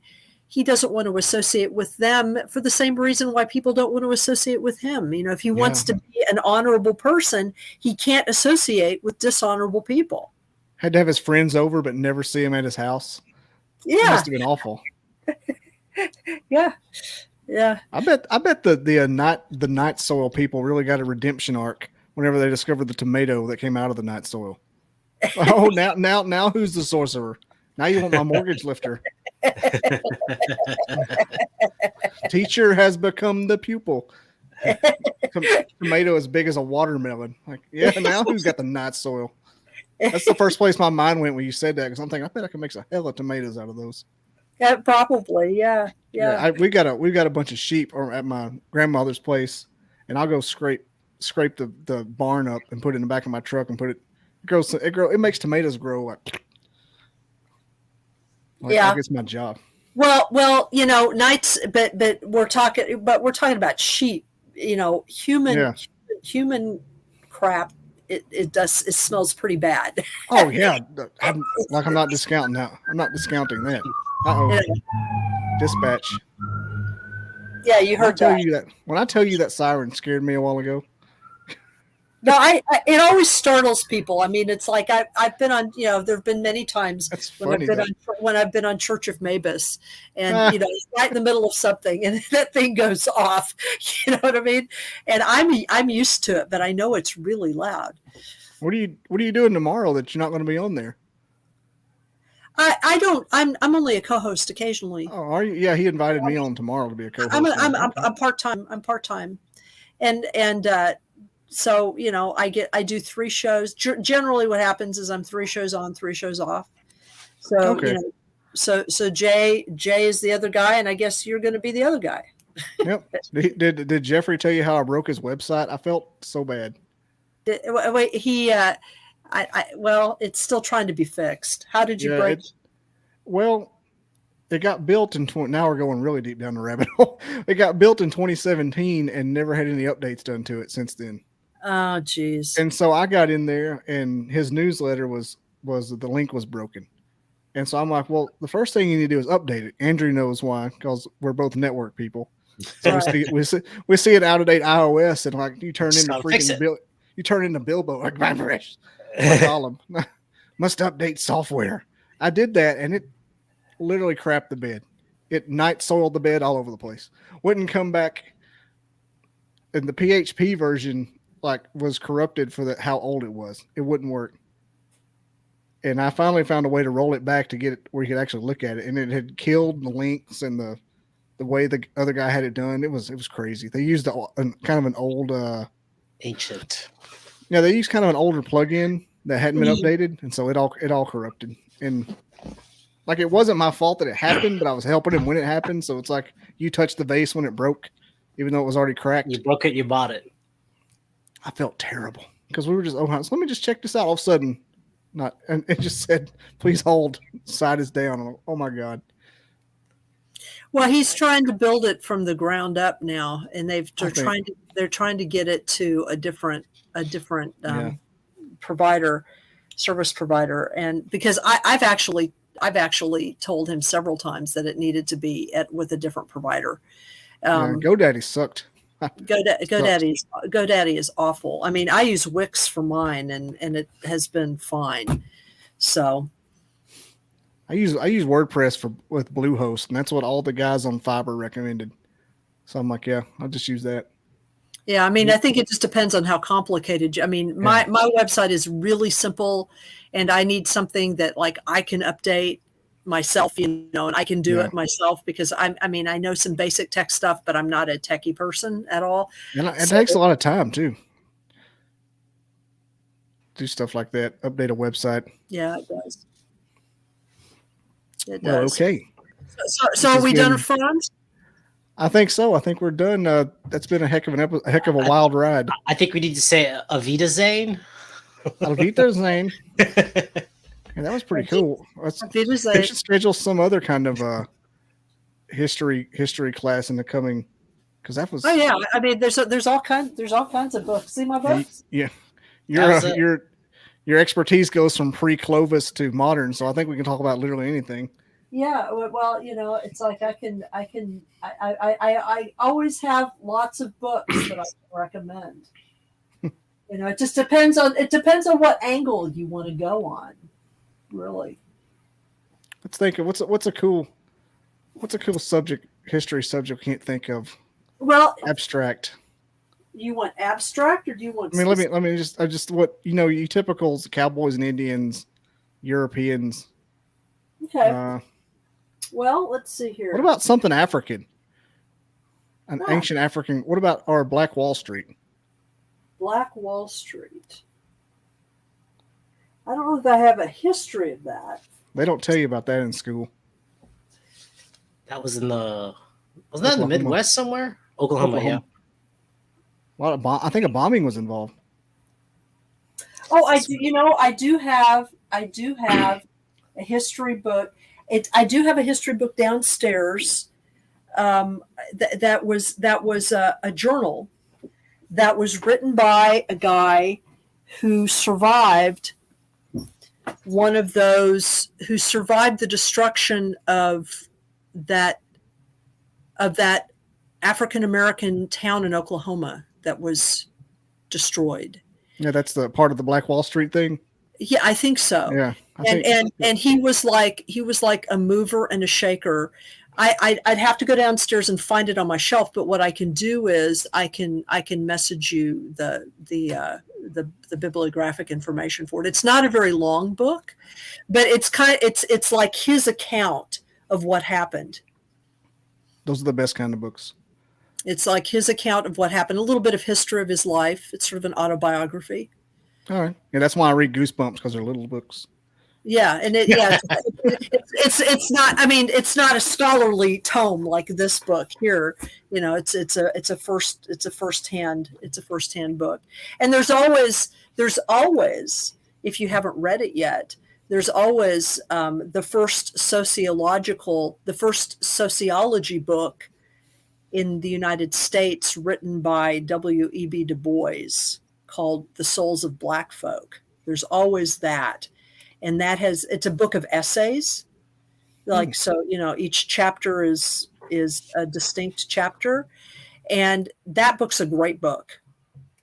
I mean, it's also a book that's been used as a textbook, but it's very, very easy to read because W.E.B. Du Bois he sort of originated the essays, the scholarly essay style that was then adopted by a lot of African American intellectuals. And the reason that they wrote, and that there's this tradition of African American intellectuals writing in this style, is because they wanted their work to be more accessible. They didn't want it to be kind of stuck in, the problem with this book, even though it's lovely and as an academic book is probably written pretty well, the problem with it is that most regular people aren't going to read it. Nope. You know what I mean? And W.E.B. Du Bois and other African American intellectuals, they wanted their stuff read. So it's a way of doing scholarly writing that then was adopted by people like Cornel West and Frantz Fanon and Bell Hooks and a lot of other Black intellectuals. Yeah, send me the name of that other one too. Yeah, sure. I'll send them. I'll send them both to you. You're getting me back into reading history stuff again. Yeah, and there's actually Renaissance. There's actually another book. There's actually another book by a guy named Albert Rabateau called Fire in the Bones, which is a wonderful set of essays on African American religion. It's really, I used to use it as a textbook. My students loved it. They were like, why haven't we been told these things? They loved it. It's just, so I'll just send you those books and you can kind of decide what you want to read. Okay, I'm writing those last two down. Okay. Cool. All right. Thanks for watching, everybody. Thanks, Sarah and Mr. Duffy, 81. My flock is everywhere, Mr. Duffy. Cool. And we got Lionel's local and is going to be a quasi co-host every so often. Schmidt was a Nepo baby. Yeah, how he got the job because of his dad. Yep. All right, folks. Thanks for watching. Thanks, Wham. Thanks, Andrew. Professor Wham, I should say. Take it easy. See ya. Bye.